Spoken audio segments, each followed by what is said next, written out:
Esse mês é o fevereiro roxo, né? Falo de Alzheimer, lúpus e fibromialgia. A fibromialgia, Sidney, internautas, ouvintes, é uma doença que ela, classicamente, ela dá dor. É uma síndrome de dor crônica, né? Muitos meses, difusa, dores em vários lugares, que não está associada a lesões por artrose, por exemplo, não tem inflamação, e que vem acompanhada, essas dores, de fraqueza, fadiga, né? Pessoas que têm muita fadiga, vem acompanhada de alteração do sono. O sono é não reparador, é um sono, mesmo que a pessoa durma muito, ela não consegue relaxar. Acompanhado de alterações psicológicas, ansiedade, depressão, fibromialgia cursa muito com isso. E alterações na memória também, tem muito esquecimento. A fibromialgia, ela em si é uma doença que a gente diz por diminuição na inibição da dor, ou seja, a pessoa não tem inibição nos estímulos dolorosos. E aí ela tem uma amplificação de dores que muitas vezes a pessoa normal não sentiria, e a pessoa fibromialgica ela tem essas dores. Uma condição, Sidney, que aparece ali entre 30 e 50 anos, é a faixa etária que ela abre o quadro, e que as pessoas vão envelhecendo e vão chegando à terceira idade com as doenças que já tinham antes. Então a fibromialgia chega lá na terceira idade. Muitas vezes não diagnosticada ainda, as pessoas acreditando aquela dor a alguma outra coisa, muitas vezes associada a outras doenças. Tem a fibromialgia, está associada a outras doenças, a pessoa acha que é só fibromialgia, isso não exclui outras doenças, inclusive a fibromialgia, ela geralmente acompanha outras doenças, como por exemplo, síndrome do intestino irritável, outros sintomas inespecíficos, como por exemplo, dormência nas mãos, dormência nos pés. Então é uma condição que causa muita dor, fraqueza, alterações no sono e transtornos de ansiedade. Classicamente, ela cursa com esses sintomas, embora tenha outros sintomas, outras disfunções que é comum nos pacientes que têm fibromialgia também terem essas outras doenças, esses outros sintomas. Por exemplo, a alteração no hábito intestinal? Isso. Os pacientes que têm fibromialgia, eles têm sintomas também no trato gastrointestinal.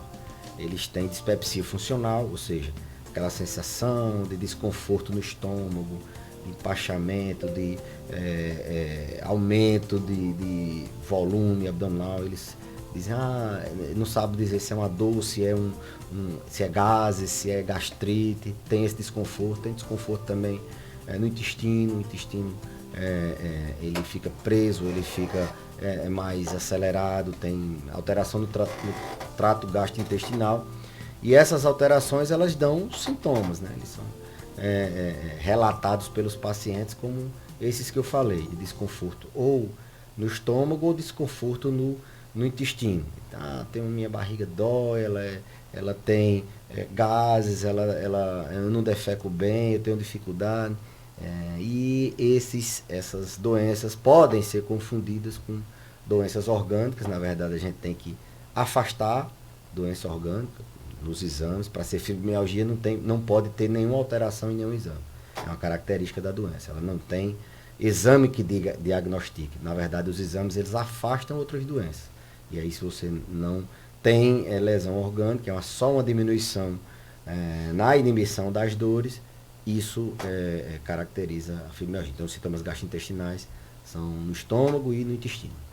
Muito bem, eu fico imaginando que o idoso, né, doutor Belezo, que já tem algumas vezes a saúde fragilizada com a fibromialgia, ele deve sofrer bastante, não é? A fibromialgia, ela maltrata muito, mesmo nos pacientes mais jovens, né? É uma doença caracteristicamente do sexo feminino, que maltrata muito. Tem gente que tem assim, a intensidade dos sintomas é tão alta que eles ficam incapazes de realizar movimentos mínimos. Dão entradas em pronto-socorro, tomam analgésicos em altas doses. Então, ela, dependendo da intensidade, ela maltrata muito. O paciente fica incapaz, ele flutua muito o humor, não dorme bem, mesmo que durma, não consegue recarregar as baterias. E no indivíduo idoso isso é muito impactante. Você veja o que aconteceu com a chikungunya, né? Os idosos sofreram e sofrem ainda com aquelas sequelas de dores que limitaram mais ainda seus movimentos e tornaram a vida deles muito pior do que era antes. Dor é uma condição que mexe com tudo, mexe com o sono, com a atenção, com o humor. A gente, quando está com dor, a gente não consegue, na verdade, exercer nossas atividades normalmente. A gente tem problemas.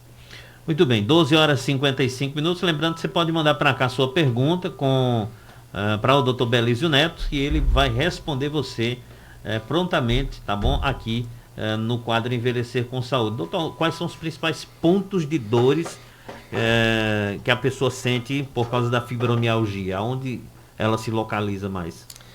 A fibromialgia, ela tem um dos critérios em alguns pontos, que a gente chama de tender points.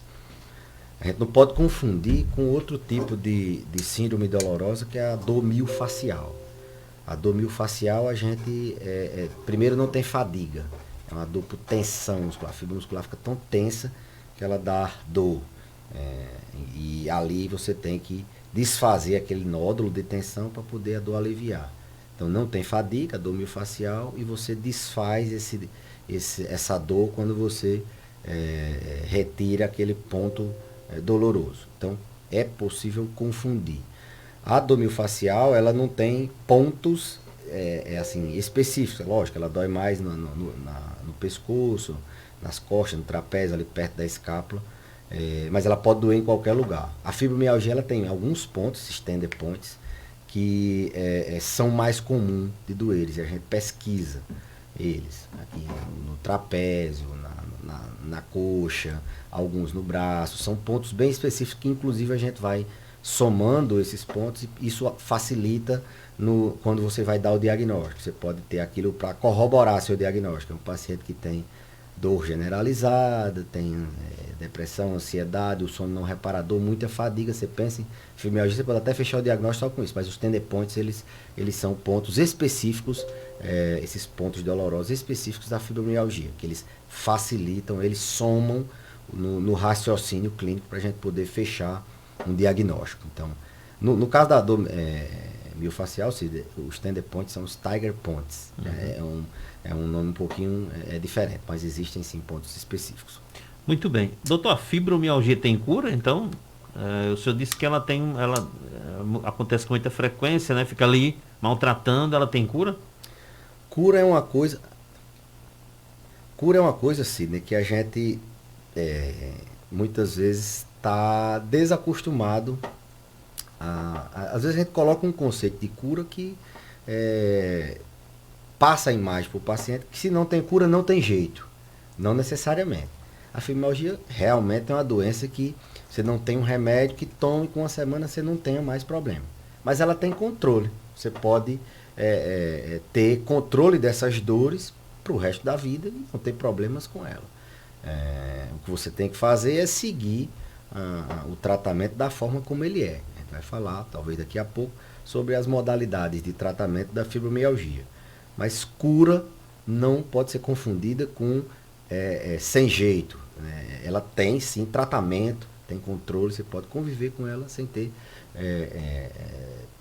problemas para convivência na qualidade de vida. Logicamente que depende bastante da intensidade desses sintomas, mas tem tratamento sim.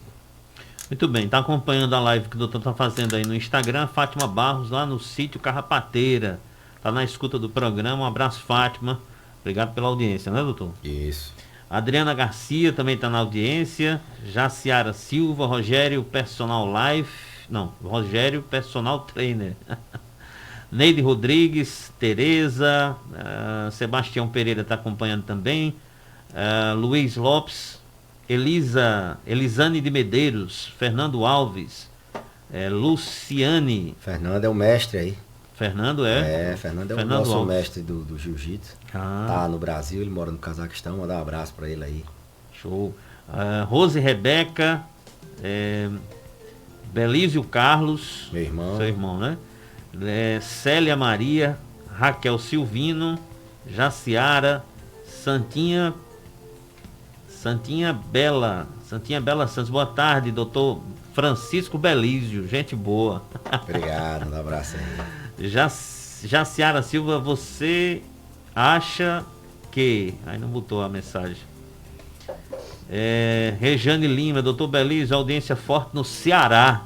Olha aí, Olha aí, foi longe, pra turma viu? do Ceará. Célia Maria, fibromialgia, só acaba as dores quando morrer. KKKKK. Tem tratamento da Na fibromialgia? verdade, a fibromialgia, Sidney, ela também é uma doença que o paciente tem uma alteração na percepção de dor. Isso não pode ser um motivo da gente desmotivar, né? Não, é dor pro resto da vida. Diabetes, quando você tem, não é pro resto da vida? Pressão alta, hipertensão, não é pro resto da vida? A gente tem que encarar que é uma doença. Pelo fato de não ter um exame que mostre, você não pode dizer, é uma condição que você tem que enfrentar. Ela é crônica, então? É crônica, exatamente. E doença crônica requer tratamento crônico. Só mandar aqui um abraço para Mirtz, lá em Santa Luzia, minha colega lá de UTI. Um abraço para ela. Para Fabiana, Francisca Fabiana, para meu amigo Reno, para todo mundo que está assistindo aqui no Facebook também. Então, é uma condição crônica, que requer tratamento crônico. Agora, o tratamento ele tem que ser bem feito. E o tratamento? Bom, a ideia é exatamente a gente melhorar essa supressão de dor. Então, a gente vai tentar com medicamento, é um tratamento que a gente costuma dizer multimodal. Ele tem várias modalidades. Você faz medicamentos, e os medicamentos eles podem agir de diversas formas. É uma doença que ela mexe com neurotransmissores, com serotonina, com a noradrenalina. E esses neurotransmissores alteram a percepção de dor. Então o paciente ele tem uma percepção de dor alterada. O tratamento medicamentoso ele modula a dor. Você fica convivendo com menos dor, você trata os transtornos do sono, do humor, melhora da fadiga. E aí você vai ter condições de tratar com as outras modalidades, que o tratamento não farmacológico, ou seja, o que não depende de remédio, ele é basicamente atividade física. Tem a literatura ela fala mais de atividade física aeróbica, né? Corrida, pedalada, mas a gente sabe que o paciente se beneficia com qualquer atividade física, que a ideia é melhorar a produção de endorfina, que alivia dores, melhorar a tensão também. Então, atividade física e outras modalidades terapêuticas, como acupuntura, como terapia cognitivo-comportamental. Então, isso é o tratamento da fibromialgia, medicamento e as outras abordagens. Muitas vezes o paciente quer só tomar um medicamento, não faz as outras coisas, e aí ele não tem o controle da dor como deveria ter. Então, é importante que no tratamento o paciente já saiba que ele tem que não só usar o medicamento, ele tem que também seguir as outras modalidades terapêuticas. Alguns, inclusive, não conseguem fazer algumas atividades físicas. Eles têm tanta dor que não conseguem fazer atividade física. A gente tem que trocar a atividade, tem que fazer outro tipo de atividade, mas é sim uma doença que causa dor crônica, que não tem um remédio que você tome hoje e nunca mais você vai ter crise, mas que tem sim tratamento, tem como você controlar essas dores. Teoricamente tem sim. Doutor, quando é que deve procurar? O paciente está sentindo, começou a sentir a dor, ele deve procurar imediatamente o médico? Ou ele tem que esperar mais um pouco, porque pode estar se enganando, achando que é uma coisa e é outra? Quando é que ele tem que procurar o médico aí? O diagnóstico ele é meio assim, tardio, porque exatamente por isso. As pessoas têm mania de já ir para o ultra especialista. Tem uma dor no ombro, vai para o especialista de ombro, e às vezes aquilo, você não começa pela atenção primária. Você tem que ter uma ideia geral do que pode ser, porque a própria fibromialgia, ela dá uma hora uma dor do ombro, outra hora ela dá uma dor na perna, dor de cabeça, e você tem que ter essa ideia. Então o paciente buscar médico, principalmente em dores crônicas, muito tempo que não resolve, já fez algum tratamento, alguma coisa, e ela tende sempre a ter essas características de dor músculo-esquelética difusa e que tem esses sintomas associados, eles devem buscar o tratamento com essa expectativa de talvez ser fibromialgia. Mas antes desse diagnóstico, eles vão fazer exames para afastar outras causas de dor que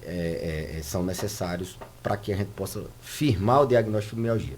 E não esquecer que idoso, ele tendo a fibromialgia, não é que ele não vá ter dor por outra causa, não. Nem tudo é a fibromialgia. Ele tem artrose, ele tem outras causas de dores que só amplificam mais ainda aquele estímulo de dor que ele tem. Rosemary Cortez está perguntando, acho que você já falou sobre isso. Tem algum exame que comprove a fibromialgia? Não, é um exame, eu digo, clínico. A entrevista com o paciente, ele é examinado, você faz alguns exames para afastar algumas outras doenças, algumas causas de dores, e aí você fecha. Não tem, você vai pedir o exame e ele vem no laudo lá, fibromialgia. Não, isso não existe, porque a gente não sabe ainda o mecanismo da causa dessa doença. A gente sabe como é que ela se manifesta a nível de neurotransmissor, diminuindo ali a inibição do estímulo de dor. Então a gente sabe mais ou menos nesse sentido, mas não tem um exame que você possa fazer e dizer qual é o diagnóstico, não. Janaína Carla está acompanhando. Boa tarde, doutor Belise, estamos ligados no programa. Mandar um abraço para a Janaína e para o esposo dela, Alex. Grupo de casal. Cleidemar Santos está acompanhando o programa. Celinha Azevedo, Gracinha, Flor do Laço. Maria Silvino está acompanhando em São José de Espinharas, na Paraíba. Abraço para todo mundo lá. Temos uma faixa de audiência boa. Isso. A MS Marmita está dizendo, doutor Belise está perguntando, doutor Belise, existe algum tipo de Alzheimer que a pessoa fique sempre mal-humorado? Pois minha mãe era bem extrovertida e hoje só a misericórdia. Uma das manifestações da doença de Alzheimer é essa alteração comportamental relacionada ao humor. Eles podem ficar depressivos, tristes, chorando e reclamando. Eles podem ficar apáticos, sem reação de alegria ou de tristeza. Eles podem ficar ansiosos, eles ficam mais preocupados. E eles podem ter esse humor irritadiço, esse humor que a gente diz distímico, né? De irritabilidade crônica. É um sintoma comportamental da demência, do Alzheimer. Então, sim, a resposta tem.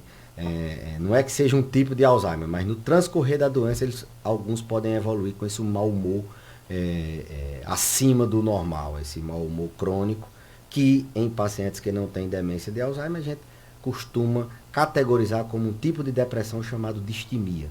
Mas no paciente que tem Alzheimer, a gente costuma tratar como uma manifestação comportamental. Isso pode acontecer e isso tem tratamento.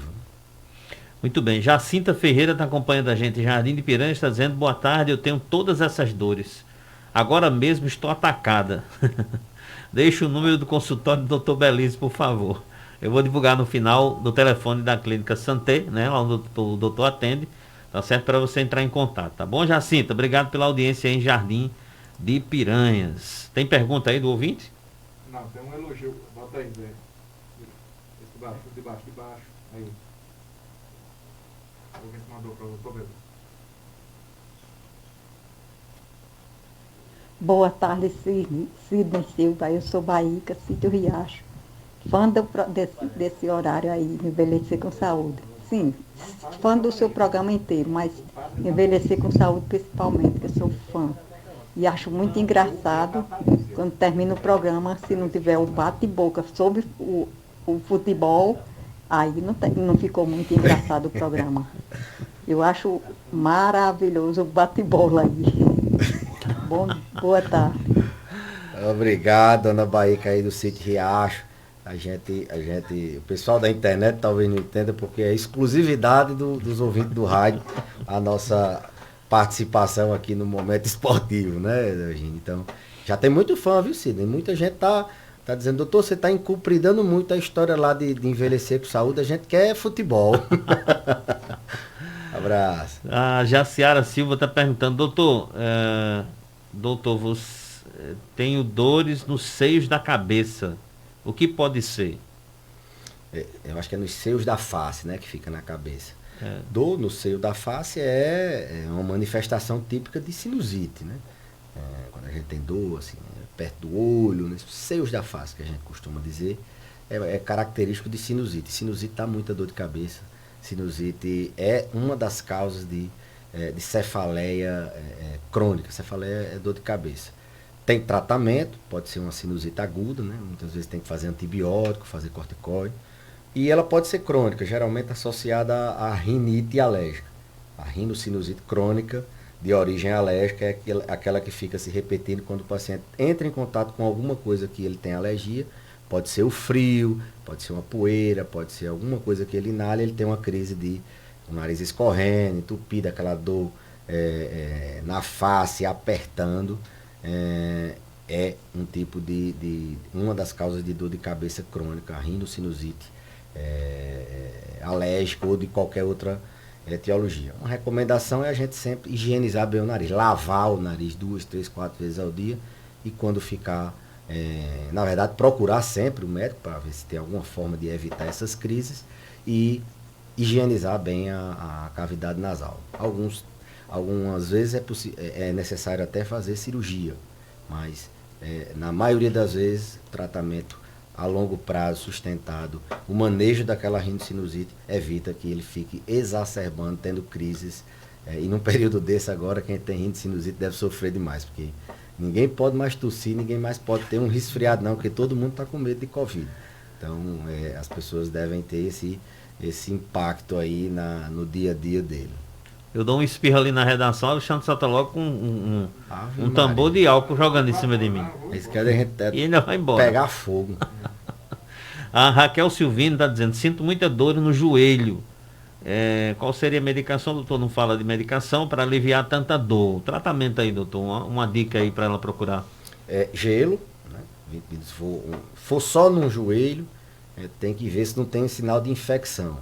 Às vezes artrite séptica, uma infecção aguda no joelho, ali dentro do joelho, e isso pode necessitar até de intervenção cirúrgica. Se não for um caso desse, for por osteoartrose, for por uma artrite reumatoide, ou alguma outra doença osteoarticular, o gelo facilita. O gelo dá ali uma aliviada, mas tem que procurar o médico. A maioria das vezes a gente faz tratamento, faz remédio para desinflamar, remédio para, a longo prazo, diminuir esse desgaste na articulação, tratamento fisioterápico, fortalecimento daquele joelho para estabilizar aquela articulação, evitar aumentar de peso. A gente sabe que a obesidade ela machuca bem o joelho, e outras alternativas que, a depender do tipo de doença, pode passar simplesmente por fisioterapia, pode passar por medicamento e fisioterapia, pode passar por treinamento físico com um professor de educação física a longo prazo, pode necessitar de um nutricionista para perder peso e pode até precisar de cirurgia, desde cirurgias simples de abrir ali uma articulação e fazer alguns procedimentos, até a troca do joelho, né? Trocar o joelho, coloca uma prótese no joelho, isso em casos mais avançados. Então, inclusive esses dias a gente vai publicar no Instagram um postzinho sobre dor no joelho. A gente tem alguns vídeos já falando disso, mas minha recomendação ela, se for acima do peso, perder peso, ver se não tem vermelhidão, febre, que possa falar a favor de uma infecção naquele joelho, e aí tem que buscar o hospital o mais rápido possível. Ou se essa dor já é crônica, e aí ela vai fazendo gelo, enquanto não chega a consulta com o médico, gelo, e tomando algum analgésico que alguém já tenha orientado para ela. Pode ser um ponto de dor da fibromialgia também, o joelho, doutor? Pode, do lado, né? Assim, perto do joelho. É um ponto que, na verdade, ele só vai doer se a gente estimular, né? Mas os clássicos mesmo é no trapézio, no pescoço e na lateral da coxa. A MS Marmita... Lembrando, Sidney, que a fibromialgia a gente afasta primeiro doenças, por exemplo, as mais comuns. Se não tem nada que você vai pesquisar os tender points. Você não já sai, eu acho que é fibromialgia, pesquisando tender point, não. Aí, às vezes você pede o exame, vem lá uma artrose. A Raquel Silvino, que perguntou sobre essa questão do joelho, é de São José, quem está em São José dos Pinharas acompanhando a gente. A MS Marmita diz, verdade, eu sofro, tenho rinite, Antes, quando espirrava, diziam saúde, agora é corra. Desse jeito. Luzia Luciene Tá da difícil. Silva, tenho dor constante na cervical. Tenho fibromialgia? É pouco provável. Lembrar que a incidência de fibromialgia na população em geral ela é baixa. A gente vê que não é a maioria das pessoas que tem. A incidência de doenças como artrose, como outras doenças que causam dor é muito maior. Então a gente vai pensar em fibromialgia se ela tiver dor generalizada em vários lugares, não é uma dor localizada. Isso aí está mais parecido com dor por osteoartrose ou mesmo a dor miofascial. Por pontos de tensão. Se ela tem fadiga, se ela tem sono não reparador, se ela tem transtorno ansioso, se ela tem os sintomas, os critérios para a gente fechar o diagnóstico. Só a dor no pescoço a gente nem começa a pensar ainda em fibromialgia não. A gente vai logo examinar o pescoço, algum exame de imagem, ver se tem alguma coisa que esteja justificando aquela dor local. Agora, quando é aquele paciente que chega, muita dor, doutor, essa dor por tudo que é canto, vivo com dor, já tomei remédio, aí eu começo a sonar, eu durmo 500 horas por dia e não consigo descansar. Você tem facilidade de se preocupar, né? Ave Maria, eu me preocupo com tudo no mundo. E como é que é o seu dia a dia? Tem fraqueza, fadiga, dificuldade de executar suas atividades? Ave Maria, doutor, eu vivo fraca, não tenho coragem para nada. Pronto, aí você começa a pensar em fibromialgia. Só a dor no pescoço não é uma coisa simples de a gente dizer que é fibromialgia. Acho que não. Parece que é um conjunto de coisas, na verdade, né, doutor? É um uma síndrome conjunto. dolorosa. Síndrome é um conjunto de sinais e sintomas. Então, ela não é só aquela... e às vezes até meio abstrato. O paciente sempre ele quer ter um sintoma e achar alguma coisa que justifica aquilo. A gente precisa até para convencer o paciente que aquela doença não vai aparecer em exame, ele, para aderir ao tratamento, ele muitas vezes pega uma segunda opinião, vai na internet, será que isso existe mesmo? Aí quando a gente bota para conversar com outras pessoas que têm fibromialgia, aí ele se reconhece e aí começa a aderir ao tratamento.